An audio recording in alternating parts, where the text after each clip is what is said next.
నమస్తే welcome to good morning Telangana. రాష్ట్ర వ్యాప్తంగా నిన్న అసెంబ్లీలో గవర్నర్ చేసిన ప్రసంగం అయితే చర్చనీయాంశంగా మారింది. సో గవర్నర్ ప్రసంగానికి బీఆర్ఎస్ నేతలు కొంత కామెంట్స్ కూడా సోషల్ మీడియా వేదికగా కామెంట్ చేస్తున్నటువంటి సందర్భం కనిపిస్తుంది. మరోవైపు ముఖ్యమంత్రి రేవంత్ రెడ్డి గారు తీసుకుంటున్నటువంటి నిర్ణయాలతో అటు సామాన్యులు ఇటు ప్రతిపక్షాలంతా కూడా షాక్ అవుతున్నటువంటి పరిస్థితి. మొన్నటి వరకు ఒక చిన్న రేకుల షెడ్ లాంటి ఒక నిర్మాణాన్ని ఏర్పాటు చేసుకొని అందులో ఇక అధికారిక నివాసకంగా ఇక నా క్యాంప్ ఆఫీస్గా నేను ఉంటానంటూ రేవంత్ రెడ్డి గారు చేసినటువంటి వ్యాఖ్యలు కావచ్చు. మొన్న నాకు ఇక హంగులు ఆరుబాటాలు వద్దు, ఉన్నదాంతో సర్దుకుపోతా, ఇక కొత్త కాన్వాయ్ కూడా వద్దు, పాత కారులోనే నేను ఇక రేవంత్ రెడ్డి గారు చెప్తారు పాత కారులోనే నేను బాధ్యతలు స్వీకరిస్తా, ఇక నా ప్రయాణం చేస్తానంటూ రేవంత్ రెడ్డి గారి మాటలు కావచ్చు. నిన్న ఏదైతే నా యొక్క కాన్వాయ్తో సామాన్య ప్రజలకు ఇబ్బంది కలిగించొద్దంటూ కూడా చేసిన వ్యాఖ్యలు కాస్త చర్చనీయాంశంగా మారినాయి. సో రేవంత్ రెడ్డి గారు తీసుకుంటున్నటువంటి నిర్ణయాలన్నీ కూడా నిజంగా ఇటువంటి నిర్ణయాలు ఇంతకుముందు గతంలో ఏ ముఖ్యమంత్రి కూడా తీసుకోలేదు. సో రేవంత్ రెడ్డి గారు చేస్తున్నటువంటి కామెంట్స్ మాత్రం అంత చర్చనీయాంశంగా మరి అటు సోషల్ మీడియాలో కూడా ఒకే ఒక్కటి మూవీలో ఏదో సీఎం పాత్రగా ఉన్నటువంటి ఆ హీరోలా కనిపిస్తున్నట్టు కొంతమంది సోషల్ మీడియాలో ప్రశంసల వర్షం అయితే రేవంత్ పై కురిపిస్తున్నటువంటి సందర్భం కనిపిస్తుంది. సో చూద్దాం ప్రధానంగా అన్ని దినపత్రికలు ఉన్నటువంటి వార్తలేంటి. సో వాటి యొక్క మొదటగా హెడ్లైన్ చూద్దాం, అనంతరం పూర్తి వివరాలకు పోయేటువంటి ప్రయత్నం చేద్దాం. సో ఒకసారి ఈనాడులో ఉన్నటువంటి హెడ్లైన్స్ చూస్తే నియంతృత్వ పోకడల నుంచి విముక్తి, ఇనుప కంచెలు తొలగి ప్రజాపాలన ప్రారంభం, 100 రోజుల్లో 6 గ్యారంటీలు అమలు, ఇక 6 నెలల్లో డిఎస్సి, ఏడాదిలో 2 లక్షల ఉద్యోగాలు, మాదక ద్రవ్యాల్ని నిర్మూలిస్తాం, ఇక మేడిగడ్డ అన్నారంపై విచారణ, అప్పులతో ఆర్థిక వ్యవస్థ చిన్నాభిన్నం, రాష్ట్ర ఉభయ సభల్ని ఉద్దేశించి చేసిన ప్రసంగంలో గవర్నర్. ఒకసారి ఇక నియంతృత్వ పోకల నుంచి విముక్తి, ఇక ఇనుప కంచెలు తొలగి ప్రజాపాలన ప్రారంభం. సో మనం అందరం చూసినాం ప్రగతి భవన్ ముంగల ఇక నా మీద ఒక రెండు ఎత్తుల ఇనుప కంచెలు ఉండే, ఇట్లా ముట్టుకుంటే చిన్న చిన్న ఆ బ్లేడ్ టైప్లో ఉండే, ఇట్లా ముట్టుకుంటే రక్తం వచ్చేది. అటువంటి ఇనుప కంచెల ముంగల పెట్టి ఇక ప్రగతి భవన్లో సారు మొత్తం పరిపాలన కొనసాగిస్తుండే. సో అటువంటి ఆ ఇనుప కంచెల పరిపాలనకు విముక్తి కలిగి ఇలా ప్రజాపాలన 100 రోజుల్లో 6 గ్యారెంటీలు అమలు అంటూ కూడా కాంగ్రెస్ పార్టీ ఇక ఒక కొత్త రికార్డును నమోదు చేసుకున్నది. ఏదైనా పల్లెటూరుకు వెళ్ళి ఎవరైనా ప్రగతి భవన్లో ఇక ముఖ్యమంత్రి సార్ ఉంటాడు కదా, కలుసుదాం పోదాం సూతమని పోతే ఇక 1 కిలోమీటర్ 2 కిలోమీటర్ల ముంగల్నే ఆ పల్లెటూరు నుంచి వచ్చిన వాళ్ళు లేకపోతే ఇంకో పట్టణం నుంచో ఇంకో జిల్లా నుంచో సమస్యలు చెప్పుకుందామని వచ్చిన వాళ్ళను అక్క నాపెట్టోళ్ళు. ప్రగతి భవన్ గేట్లను కూడా ముట్టుకునే అదృష్టం లేని చాలామంది సామాన్యులు ఇలా కాంగ్రెస్ పార్టీ అధికారంలోకి వచ్చినాక ప్రగతి భవన్లో మొత్తం తిరుగుతున్నారు. అవసరమైతే ఆ వాష్రూమ్లు వాడుతున్నారు, ఆడున్న కుర్చీలలో కూర్చుంటున్నారు. నిన్న మనం చూసినాం పేపర్లలో కూడా ఫోటోలకు ఫోజులు ఇస్తున్నారు, సెల్ఫీలు కూడా దిగుతారు. ఒక ప్యాలెస్ లెక్కున్నది లోపల. ముట్టుకుంటే అరిగిపోతాయేమో, ముట్టుకుంటే ఖరాబ్ అవుతాయేమో అన్నట్టుకున్నాయి. ఆ బండలు చూస్తూ ఉంటే పాలరాతి బండలు ఎక్కున్నాయి, తల మెరుస్తున్నాయి. సో ఎవ్వరు కూడా ఊహించలే ప్రగతి భవన్ల పాత ప్రగతి భవన్ కొత్త ప్రజాభవన్లకు అడుగు పెడతాం మా జీవితాల్లో అని చెప్పేసి ఎవ్వరు ఊహించలే. అటువంటి పరిపాలనను కాంగ్రెస్ పార్టీ ఇక విముక్తి కలిగించిందంటూ నిన్న గవర్నర్ ప్రసంగం ఆయనకు కొంత చర్చనీయాంశంగా మారింది. సో దానికి సంబంధించిన వార్త. ఇక మేడిగడ్డ పునరుద్ధరణ మా బాధ్యత కాదు, అనుబంధ ఒప్పందం చేసుకుంటేనే ముందుకెళ్తాం, కాళేశ్వరం ఈఎన్సీకి ఎలాంటి లేక, కుంగినప్పుడు నిర్మాణ సంస్థ నిర్వహణలోనే బ్యారేజ్ ఉందని వెల్లడించిన ఇంజనీర్లు, తాము పునరుద్ధరిస్తామని ప్రకటించిన నిర్మాణ సంస్థ.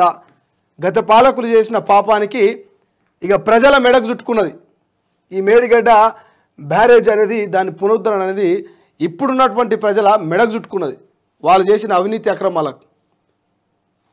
50 కాదు 55 నిర్మాణానికి, ఆ నిర్మాణానికి 55 నుంచి 55.70 కోట్ల ఖర్చు అవుతుందట. ఏదైతే ఆ కుంగిన పిల్లలు ఉన్నాయో ఆ పిల్లల ఆ ప్రాంతాన్ని వద్దకు వాటర్ రాకుండా మళ్ళీ ఇంకొక చిన్నపాటి బ్రిడ్జ్ లాగానో ఇట్లా కట్టలాగా కట్టి అక్కడికి నీళ్ళు రాకుండా దాన్ని మొత్తం మళ్ళా సగజేయాలి. మన తెలంగాణ భాషలో చెప్పుకున్నట్టయితే దాన్ని సగజేసి పునరుద్ధరణ చేయాలంటే మళ్ళీ 55 కోట్లు. ఎంత ఖర్చు అవుతుందో ఒకసారి ఆలోచించుర్రి. పూర్తి స్థాయిలో మొత్తం దాన్ని రిపేర్ చేయడానికి 500 కోట్ల వరకు ఖర్చు అయ్యే అవకాశం ఉన్నదట ఆ పిల్లర్ల కాడికి 500 కోట్లు. దీని గురించి కూడా పూర్తి వివరాలు చూద్దాం. ఇక సీఎం కాన్వాయ్తో ప్రజలకు ఇబ్బంది రావద్దు, పోలీస్ ఆర్టీసీ ఉద్యోగుల పిల్లలకు రెసిడెన్షియల్ స్కూల్ హోంగార్ల వైద్యావసరాలు తీరుస్తాం, పోలీస్ శాఖపై సమీక్షలో సీఎం కాన్వాయ్తో ప్రజలకు ఇబ్బంది రానివ్వద్దట.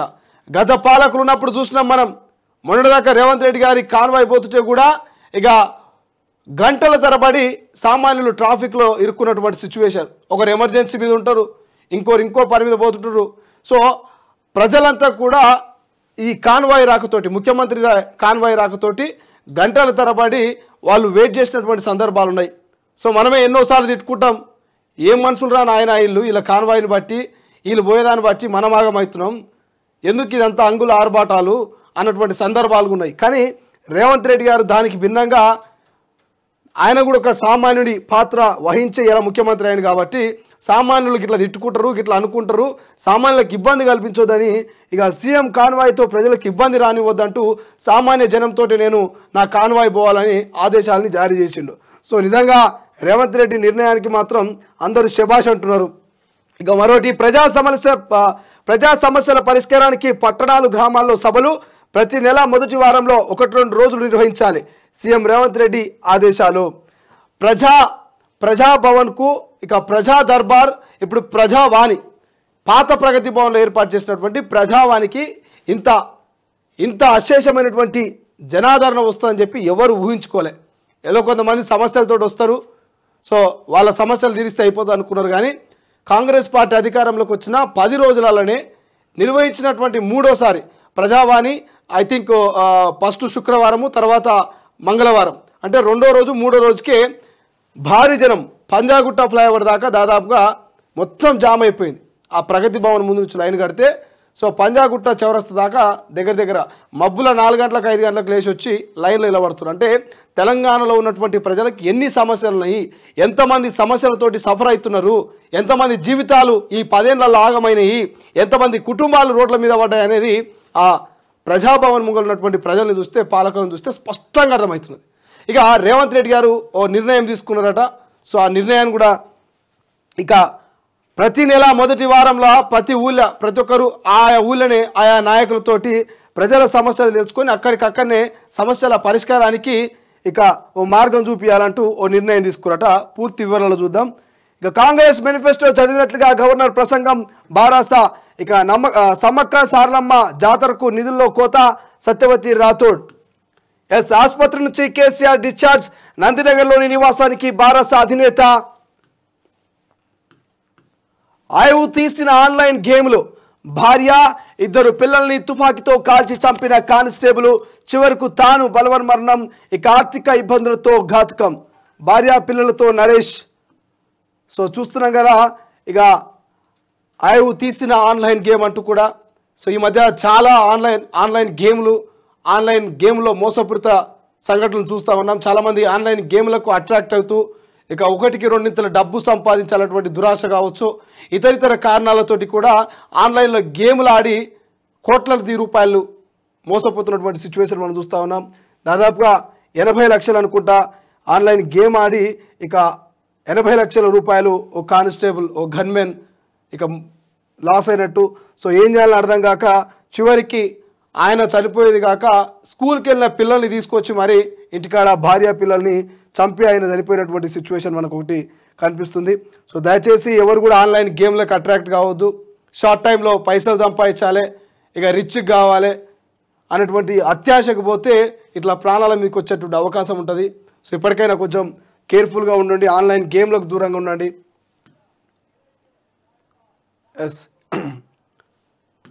ఒకసారి మరో వార్త. ఇగో వినతులు సమర్పించేందుకు హైదరాబాద్లోని ప్రజాభవన్కు భారీగా తరలి వచ్చిన జనం.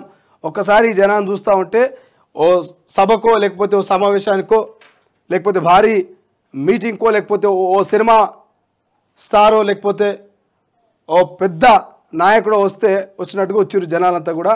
వీళ్ళంతా కూడా ఏ మీటింగ్కో ఏదో స్టార్ హీరోను చూడడానికి రాలే, కేవలం సమస్యలు చెప్పుకోనికే వాళ్ళ గోడును ఇక ప్రజావాణిలో వినిపించడానికి వచ్చినటువంటి జనం. సో వాళ్ళకు సంబంధించినటువంటి ఫోటోలు ఇవి. ఇక విన్నపాలకు వెలువెళ్తారు. కొత్త ప్రభుత్వంపై కోటి ఆశలతో ప్రజాభవన్కు పోటెత్తిన జనం. వేకువ జాముకు ముందే కిక్కిరిసిన బేగంపేట పంజాగుట్ట ప్రధాన రహదారి. సుస్తులుగా ఇప్పటిదాకానే మాట్లాడుకున్నాం. 70 కోట్ల విలువైన సీమార్ ధాన్యం పక్కదారి. 33,328 టన్నుల ఎగవేత. బోధన్ మాజీ ఎమ్మెల్యే షకీల్ కుటుంబీకులకు చెందిన మిల్లుల్లో పౌర సరఫరాల శాఖ అధికారులు తనిఖీలు. ఎట్లా చూడండి, 70 కోట్ల విలువైన సీఎంఆర్ ధాన్యం పక్కదారేట. బోధన్ మాజీ ఎమ్మెల్యే షకీల్ ఉన్నాడు కదా, ఆయనకు సంబంధించినటువంటి కుటుంబీకుల మిల్లులలో 33,328 టన్నుల ఎగవేతనట. ఇటువంటి దొంగలు ఉన్నాక ఇక తెలంగాణ బాగుపడుతుందా? ఈ 10 ఏళ్ల పాటు బంగారు తెలంగాణ అనుకున్నాం కానీ బంగారు తెలంగాణ కాదు, ఇది బక్వాస్ తెలంగాణ అంటారు కదా, అట్లా అయింది. ఆగం చేశారు. 33,328 టన్నుల ఎగవేతనట మాజీ ఎమ్మెల్యే కుటుంబీకుల మిల్లులలో. ఇక పౌర సరఫరాల శాఖ అధికారులు తనిఖీలు చేస్తే ఇక మొత్తం కథ అంతా బయటపడ్డది. మళ్ళీ తెరపైకి పురా అవిశ్వాసాలు. తాజాగా 2 చైర్మన్లపై కౌన్సిలర్ల నోటీసులు. ఇప్పటివరకు 34 పురపాలకల్లో అవిశ్వాస తీర్మానాలు. ఈ అవిశ్వాస తీర్మానాలు కూడా పెరిగిపోతున్నాయి. ఏవిఎన్ ఆంధ్రజ్యోతిలో ఉన్నటువంటి హెడ్లైన్స్గా భార్య ఇద్దరు పిల్లలను షూట్ చేసి కలెక్టర్ గన్మెన్ ఆత్మహత్య. ఇంట్లోనే సర్వీస్ రివాల్వర్తో కాల్పులు. 3 ఏళ్లుగా ఆన్లైన్ బెట్టింగు, లక్షల్లో అప్పులు. ఇక ఎకరం పొలం అమ్మినా తీరని రుణాలు. భార్య ప్రైవేట్ స్కూల్లో ఉపాధ్యాయురాలు. ముగ్గురు బడికి వెళ్లేందుకు సిద్ధమవుతుండగా డ్యూటీ నుంచి మధ్యలోనే వచ్చి ఘాతుకం. ఇంతకుముందు చెప్పుకున్నాం కదా, భార్య 2 పిల్లల్ని షూట్ చేసిన కలెక్టర్ గన్మెన్ అంట. కలెక్టర్ దగ్గర గన్మెన్ ఉంటే ఇక ఆన్లైన్లో బెట్టింగ్ పెట్టి లక్షల అప్పులు చేసి ఎకరం పొలం అమ్మినా కూడా అప్పులు తీరలేని పరిస్థితి అట. సో ఇట్లున్నది. ఒకసారి చూడండి, ఆలోచించండి. అప్పులు చేయకురి, ఆగం కాకురి. ఇక నియంతృత్వ పాలన నుంచి విముక్తి. ధర్నా చౌక్లో ధర్నాలు చేయొచ్చు, శాంతియుతంగా చేస్తే ఎలాంటి ఇబ్బంది ఉండదు. వారి సమస్యల్ని ప్రభుత్వం దృష్టికి తీసుకెళ్తాం. ప్రజాస్వామ్యంలో నిరసన తెలిపే హక్కు ఉంది. హైదరాబాద్ సిపి శ్రీనివాసరెడ్డి. ఇక ఎన్టీఆర్ స్టేడియం ధర్నా చౌకుల సందర్శనట. ఇంతకుముందు సార్ ధర్నా చౌకును ఎత్తేసినటువంటి పరిస్థితి చూసినాం మనం. ఇప్పుడేమో వీళ్ళు ధర్నాలు చేసుకొని అంటారు. ఇక పోలీస్ శాఖపై సమీక్షలో ముఖ్యమంత్రి రేవంత్ డీజీపీ రవిగుప్తా. కానిస్టేబుల్ నియామకాలు పూర్తి చేయండి, అవసరం మేరకు హోంగాల్ని నియమించండి, ఇప్పటివరకు చేపట్టిన నియామకాలపై నివేదిక ఇవ్వండి. మాజీ డీఎస్పీ నళినికి ఉద్యోగం ఇచ్చేందుకు ఇబ్బంది ఏంటి? పోలీసు ఉన్నతాధికారులతో సమీక్షలో సీఎం రేవంత్ రెడ్డి. ఇక కానిస్టేబుల్ నియామకాలని పూర్తి చేయమంటుండు, అవసరమైతే ఆ హోంగాల్ని నియమించుకోండి అవసరం మేరకు అంటూ కూడా ఆ ముఖ్యమంత్రి గారు ఇక డీజీపీ రవిగుప్తా గారితో మాట్లాడుతున్నటువంటి ఒక సందర్భం మనకు కనిపిస్తోంది. మరో వార్త. ఇక ముందస్తు జోరు మీదున్న బీజేపీ.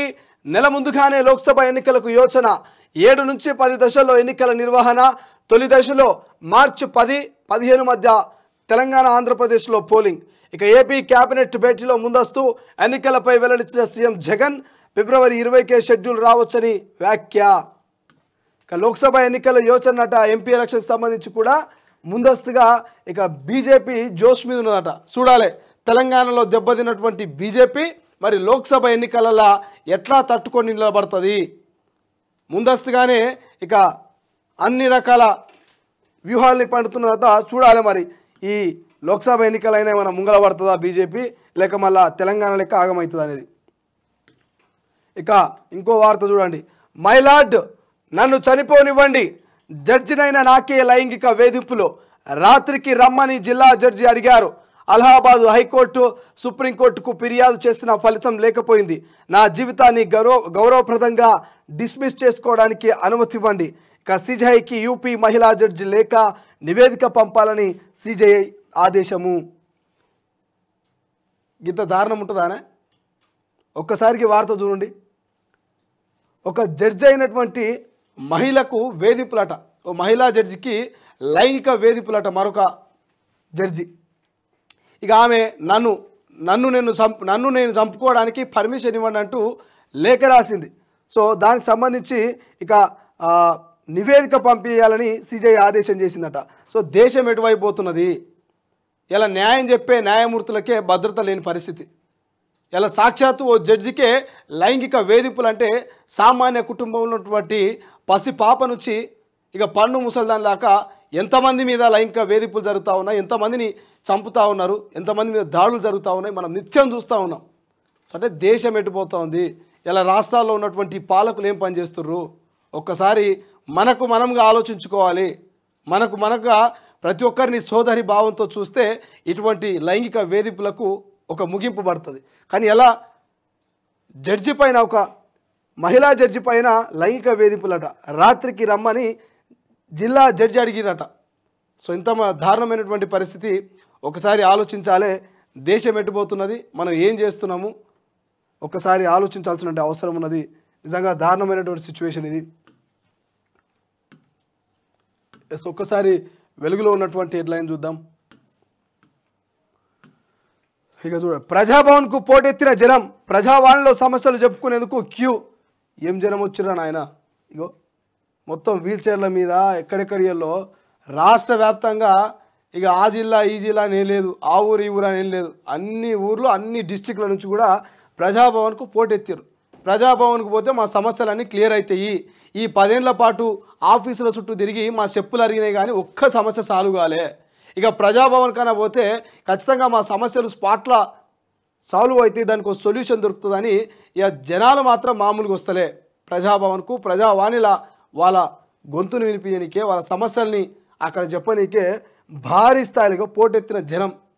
గతంలో ఇటువంటి ప్రజావాణి కావచ్చు, ప్రజా దర్బార్ను మనం ఎప్పుడు చూడలే. అప్పుడెప్పుడో వైఎస్ఆర్ హయాంలో చూసిరట. అప్పటికి మనము, ఇక నేను పుట్టినో లేదు నాకు కూడా క్లారిటీ లేదు, కానీ వైఎస్ఆర్ హయాంలో ఇదంతా చూసిరు. కానీ ఇప్పుడు మాత్రం ఈ మధ్య ఈ 10 ఏళ్ల పాటు మాత్రము, ఇక ఈ 10 ఏళ్లలో మాత్రం నేనైతే ఎటువంటి ఈ ప్రజా దర్బార్ లాంటి సందర్భాన్ని ఎప్పుడు చూడలే. ముఖ్యమంత్రి గారు ప్రజల్ని కలవడానికి ఇష్టపడకుంటుండే మాజీ ముఖ్యమంత్రి గారు ప్రగతి భవన్ ముందు పెద్ద గేట్లు చూసిరు కదా. మొన్నటిదాకా ఆ కేజీఎఫ్ సినిమాల బద్దలు కొట్టినట్టు, ఆ మొత్తం ఆ బాహుబలి సినిమాల బద్దలు కొట్టినట్టు కంచెలు మొత్తం బద్దలు కొట్టించారు కాంగ్రెస్ వాళ్ళు. ప్రజలకు ఒక రకమైనటువంటి విముక్తి లెక్క వాళ్ళు భావిస్తారు. స్వేచ్ఛగా ప్రగతి భవన్, స్వేచ్ఛగా ప్రజాభవన్లకు పోయి వాళ్ళ సమస్యలు చెప్పుకుంటున్నారు. ఒక రకమైనటువంటి మార్పు కనిపిస్తున్నది. చూద్దాం మరి దీన్ని ఎంతవరకు తీసుకుపోతుంది కాంగ్రెస్ ప్రభుత్వం అనేది. సొంత గుడికి కేసీఆర్, యశోద ఆసుపత్రి నుంచి డిశ్చార్జ్. 9.5 ఏళ్ల తర్వాత నందినగర్లోని నివాసానికి వెళ్ళిన బీఆర్ఎస్ చీఫ్. ఇక దిష్టి తీసి స్వాగతం పలికిన కార్యకర్తలు. మొత్తం మీద సారు పానం జర కుదుట అయినట్టున్నది. ఇక దవాఖానకి వెళ్ళి ఇంటికి తీసుకుపోతే ఇక అంత దిష్టి పోస్ట్ జరిగింది కదా. నిన్న బాగానే మంది పోయిరు, చూసిరు, సారు వలకరిచ్చారు. కేఏ పాల్ నుంచి ఇక RS Praveen Kumar sir, Revanth Reddy sir, ప్రతి ఒక్కరు పోయారు. కాబట్టి ఇక కొంత దిష్టి తీసి సార్కు జర నజర్బంతా పోతుంది కదా, లోపలికి తీసుకుపోయేటువంటి ప్రయత్నం చేస్తారు. ఇక నందినగర్ నివాసానికి 9.5 ఏళ్ల తర్వాత పోతున్నట్టు ముఖ్యమంత్రి సార్, మాజీ ముఖ్యమంత్రి సార్. ఇక నిర్బంధం నుంచి స్వేచ్ఛ, నియంతృత్వ పాలన నుంచి రాష్ట్రానికి విముక్తి, ప్రజలకు పాలకులకు మధ్య ఇనుప కంచెలు తొలగినాయి. గవర్నర్ చూసినా, గవర్నరు సాక్షాత్తు గవర్నరే అసెంబ్లీ సాక్షిగా ఏమంటున్నారు, ఇనుప కంచెలు తొలగినాయి, ప్రజలకు పాలకులకు మధ్య ఉన్నటువంటి ఇనుప కంచెలు తొలగినాయి, స్వేచ్ఛ వచ్చింది, ఇక నియంతృత్వాల పాలన నుంచి రాష్ట్రానికి విముక్తి కలిగిందనేది ఒక గవర్నర్ మాట్లాడడం అంటే మామూలు విషయం కాదు. గవర్నర్ వ్యాఖ్యలపై రాష్ట్ర వ్యాప్తంగా రాజకీయ విశ్లేషకుల నుంచి సామాన్యుల వరకు చర్చ నడుస్తున్నది. అంటే నిజంగా మొన్నటిదాకా నిర్బంధంలో గవర్నర్ కూడా ఉండేనా, గవర్నర్ కూడా స్వేచ్ఛ లేకుండానా ఈ 10 ఏళ్ల పాటు ఈ బీఆర్ఎస్ పరిపాలన అని చెప్పేసి, గవర్నర్ వ్యవస్థ కూడా గిట్లుండేనా అని చెప్పి ప్రజల్లో ఇలా విశ్లేషకుల ఒక రకమైనటువంటి చర్చ మొదలైంది. గత గవర్నర్కు మధ్య అగ్గి మీద గుగ్గిల లెక్క పచ్చగడ్డేస్తే బగ్గుమంటుండే, ఒకరికి అంటే ఒకరికి అస్సలు పడకుంటుండే. కానీ ఈ ప్రభుత్వాన్ని చూస్తే, ఈ వ్యవస్థను చూస్తూ ఉంటే గవర్నర్కు ప్రభుత్వానికి మధ్య ఒక రకమైనటువంటి మంచి సఖ్యత ఉన్నది. ప్రజలకు ఎట్లా చేసి మంచి పరిపాలన చేయాలన్నటువంటి ఒక సఖ్యత మనకు కనిపిస్తూ ఉన్నది. సో చూద్దాం మరి దీనికి సంబంధించినటువంటి ముందు ఏం జరగబోతుంది. ఇక జోకుడు గాళ్లతోనే బీఆర్ఎస్ ఓటమి, నిజాలు చెప్పేవారిని దగ్గరకు రానియలేదు. ఎర్రబల్లి సత్యవతి లాంటి వారికి మంత్రి పదవులు ఇస్తే ఉద్యమకారులు బాధపడ్డారు. కొన్ని జిల్లాల్లో ఎమ్మెల్యేలు ప్రజలకు ఇరిటేషన్ పెంచారు. మాజీ ఎమ్మెల్యేలకు సెక్యూరిటీ అక్కర్లేదు, వారి వెంట కుక్కలు కూడా పడవు. బీఆర్ఎస్ ఎమ్మెల్సీ తక్కెలపల్లి రవీందర్రావు సంచలన వ్యాఖ్యలు. కామెంట్స్ కలకలం రేపడంతో తాను అలా అనలేదని ప్రకటన. ఒకసారి జూమ్ చేసుకోవాలి. నిజంగా ఈయన బీఆర్ఎస్ పార్టీ నాయకుడు కానీ గమ్మతి మస్తు చెప్పిండు కదా. నిజంగా ఎవ్వరు కూడా ధైర్యం చేయలే, ఈయన లెక్క ఎవ్వరు ధైర్యం చేయలే. ఏమంటాడు, మాజీ ఎమ్మెల్యేలకు సెక్యూరిటీ అక్కర్లేదట. పాపం మొన్ననే ముఖ్యమంత్రి రేవంత్ రెడ్డి గారు ఏమన్నారు, ఆ మొన్నటిదాకా ఎవరైతే గన్మెన్లు ఉన్నారో ఎమ్మెల్యేలకు, మాజీ ఎమ్మెల్యేలకు వాళ్ళందరినీ కూడా అవసరం ఉన్న వాళ్ళకు ఉంచి అవసరం లేని వాళ్ళకు వాళ్ళందరినీ వాపసు రావాలి గన్మేన్లు అని చెప్పిండు. అయితే ఈయన ఏమంటున్నాడు, ఆ మాజీ ఎమ్మెల్యే అంట కుక్కలు కూడా పడాయట. ఎందుకు వాళ్ళ గన్మేన్లు ఎందుకు, వాళ్ళ కుక్కలు కూడా పడవు. గతంలో ముఖ్యమంత్రి కేసీఆర్ గారికి నిజాలు చెప్పేటోళ్ళని దగ్గర ఉంచుకోకుంటుంటే సత్యవతి రాథోడ్ కావచ్చు, ఎర్రబల్లి దయాకర్ రావు కావచ్చు, వీళ్ళంతా కూడా మంత్రి పదవులు ఇచ్చి ఉద్యమకారులకు అన్యాయం చేసిరు. ఉద్యమకారులు బాధపడ్డరు వాళ్ళకు మంత్రి పదవులు ఇస్తే. ఇక అందుకే ఇలా ఓటమి పాలయ్యారంటూ సాక్షాత్తు ఇక ఓ ఎమ్మెల్సీ తక్కెలపల్లి రవీంద్రరావు అనేట ఆయన బీఆర్ఎస్ నేత కామెంట్లు చేసినట. ఈ కామెంట్స్ అన్నీ కూడా నిజమేనే, జోకుడుగాలతోనే బీఆర్ఎస్ ఓటమి పాలైందట. నిజంగానే సార్ దగ్గరకు పోయి ఆడోడు ఈడోడు మోపయ్యి సారు మనమే ఇక మూడోసారి ఐట్రిక్ కొడతాం, ఇక జోకిసారి కల్లా సార్ నిజంగానే అనుకున్నాడు, మూడోసారి మనమే అవుతాం కదా, బంగారు తెలంగాణ కాస్త వజ్రం తెలంగాణ చేద్దామని సార్ ఓవర్ కాన్ఫిడెన్స్లోకి పోయి ఆగమైనటువంటి పరిస్థితి. టైర్లా ఎంత గాలి పడుతుందో గంతే గాలి పడుతుంది, ఇంకెక్కువ కొడితే ఏమవుతుందా టైర్ వేలుతుంది. ఆ పరిస్థితి అయింది ఇలా బీఆర్ఎస్ నాయకుల పరిస్థితి. ఇక నిజం చెప్తే ఈయన మీద పాపం కామెంట్ చేస్తున్నారట సొంత పార్టీలే. ఇక ఏం చేయాలో అర్థం కాక మాట నేను అనలేదు, అది ఇంత ఒట్టిపుకారే, ఇక ఏం చేయాలా ఏమనలేదని చెప్పి మళ్ళీ ప్రకటన చేసిందట. నిజాలు కూడా దాగుతలేవు పాపం. చూసిరు కదా దగ్గరికి వెళ్ళి. ఇక భార్య పిల్లల్ని కాల్చి చంపిన కానిస్టేబుల్ ఆత్మహత్య. ఇక పార్లమెంట్ ఎన్నికల్లో ఒంటరిగానే పోటీ, బీఆర్ఎస్ కాంగ్రెస్పై సమాంతర పోరు, కిషన్ రెడ్డి జనసేనతో పొత్తు ఉండదని పరోక్ష సంకేతాలు, వ్యక్తిగత కించపరిచే పోస్టులు పెట్టొద్దని పార్టీ శ్రేణులకు వార్నింగ్, రాష్ట్రంలో బీజేపీకి అనుకూల వాతావరణం ఉందన్న తరుణ్ చుక్, బీజేపీ స్టేట్ ఆఫీస్లో ఆఫీస్ బేరర్ల మీటింగు. ఏమంటున్నాడు, వ్యక్తిగతంగా కించపరిచే పోస్టులు పెట్టొద్దట. బీజేపీల పరిస్థితి ఏందో వాళ్ళ స్టాండ్ ఏందో ఎవ్వరికి అర్థమవుతలే. మొన్న ఎన్నికల దాకానేమో అధికారంలోకి వచ్చేది మేమే, బీసీ ముఖ్యమంత్రి మా వాళ్ళే అన్నటువంటి బీజేపీ పార్టీ ఇవాళ ఇక ఒంటరిగానే పోటీ చేస్తాం పార్లమెంట్ ఎన్నికల్లో అంటున్నది. పూర్తి వివరాలు చూద్దాం, సమయం తక్కువ ఉన్నది కాబట్టి హెడ్లైన్ చదువుకొని పూర్తి వివరాలు ఒకసారి మాట్లాడే ప్రయత్నం చేద్దాం. ఎస్, సింగరేణి ప్రైవేటీకరణను కాంగ్రెస్ వ్యతిరేకించాలి, కార్మికుల సంక్షేమానికి కట్టుబడి ఉన్న వారికి ఎన్నికల్లో పట్టం కట్టాలి, తెలంగాణ జనసమితి అధ్యక్షుడు కోదండరాం. ప్రజావానికి పోటెత్తిన జనం, 1/2 కిలోమీటర్ మేర క్యూ లైన్, సుదూర ప్రాంతాల నుంచి వచ్చిన ప్రజలు, భూములు పెన్షన్ల సమస్యలే అధికం. ఎస్, ఇక 500కే సిలిండర్, 500కే సిలిండర్ కండిషన్స్. ఇక పలు ప్రతిపాదనలు సిద్ధం చేసిన పౌర సరఫరాల శాఖ. రాష్ట్ర వ్యాప్తంగా 1.20 కోట్ల గ్యాస్ కనెక్షన్లు, రేషన్ కార్డు ఉన్నవారికి మొదటి ప్రాధాన్యం, కొత్త రేషన్ కార్డుల కోసం అర్హుల ఎంపిక, కార్డు లేని వారిలో అర్హుల గుర్తింపునకు కసరత్తు. ఏడాదికి 6 సిలిండర్లు ఇస్తే 2,225 కోట్ల భారం, ఇక 12 సిలిండర్లు ఇస్తే 4,450 కోట్ల భారం. ఈ సిలిండర్లు ఇక 500కు సిలిండర్ ఇస్తారో ఇయ్యరో పక్కన పెడితే అది ఎప్పుడైతుందో తెలియదు. కానీ ఇక సోషల్ మీడియాలో మాత్రం ఒక రకమైనటువంటి ట్రోలింగ్స్, చర్చ. ఇక ఇదే ఆధునంగా చూసుకొని కొన్ని మీ సేవ, ఆధార్ సెంటర్లు, కొన్ని అక్కడ సెంటర్లు ఉంటాయి కదా, ఇక గ్యాస్ ఏజెన్సీలు. సో వీళ్ళంతా కూడా అనేక రకాలుగా ప్రజల్ని దోపిడీ చేసేటువంటి ప్రయత్నం చేస్తారు. ఎట్లా అంటే ఇక ఈ కేవైసీ అప్డేట్ చేసుకోవాలి, లేకపోతే కొత్తగా దీనికి సంబంధించినటువంటి 500 సిలిండర్ గ్యాస్కు కార్డు తీసుకోవాలి, సో ఇది అప్లై చేసుకోవాలి, అది అప్లై చేసుకోవాలి అని ఆగం చేసే ప్రయత్నం చేస్తున్నారు. ఇక జనాలు మీరు ఆగం కావద్దు, గవర్నమెంట్ పూర్తి గైడెన్స్ తోటి అధికారిక ప్రకటన చేసేంత వరకు జర వెయిట్ చేయర్రి. సో అప్పుడే ఏదైనా ఒక నిర్ణయం తీసుకోర్రి. నిర్బంధం నుంచి విముక్తి. ఇక గవర్నర్ పదవికి అవమానం, స్పష్టత లేని ప్రసంగం, శ్వేతపత్రాలు విడుదలయ్యాకే రియాక్షన్ అట. గవర్నర్ పదవికి అవమానం, స్పష్టత లేని ప్రసంగం, శ్వేతపత్రాలు విడుదలయ్యాకే రియాక్షన్. బీఆర్ఎస్ ఎమ్మెల్యే కడియం విమర్శలు. కడియం మీద మాత్రం పాపం బాగా అంటే బాగా కోపంతో ఉన్నారు కాంగ్రెస్ వాళ్ళు, కాంగ్రెస్ కార్యకర్తలు. మొన్ననేమో ప్రభుత్వం కూలిపోతుంది అన్నారు, ఇవాళనేమో ఇక గవర్నర్ పదవికి అవమానం అంటున్నారు. శ్వేతపత్రాలు విడుదలైనాకనే రియాక్షన్ అట.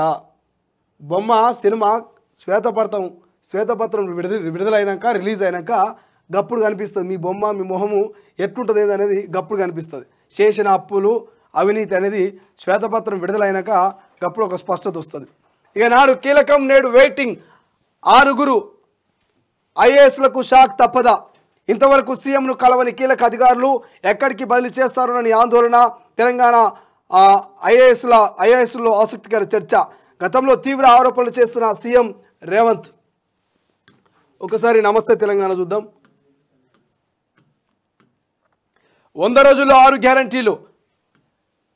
ఇక ప్రసంగమా మేనిఫెస్టోనా? లోక్సభ ఎన్నికలు ఫిబ్రవరిలోనే అండ్ పంచాయతీ ఎన్నికలపై సందిగ్ధత. యశోద దవాఖాన నుంచి బయటకు వస్తూ అభిమానులకు అభివాదం చేస్తున్న కేసీఆర్. చిత్రంలో ఎంపీ సంతోష్ వైద్యులు. ఇక మహిళా న్యాయమూర్తికి లైంగిక వేధింపులు, ఆత్మహత్యకు అనుమతించాలంటూ సిజైకి లేఖ రాసిన యూపీ జడ్జ్. ఇక ఇంటికి చేరుకున్న కేసీఆర్. ఇక మరో వార్త, ఆటో యూనియన్ల పోరుబాట. ఇక ఆటో యూనియన్ల పెద్ద దేశం ఫోటో ఏ పత్రికలో రాలే కానీ నమస్తే తెలంగాణలో వచ్చింది. ఓ టవర్ అన్న ఏమి ఎక్కి దించకపోయినాం, లేకపోతే శాటిలైట్ ఫోటో ఒకటి దిగకపోయినాం, ఇంకా బాగా వస్తుండే.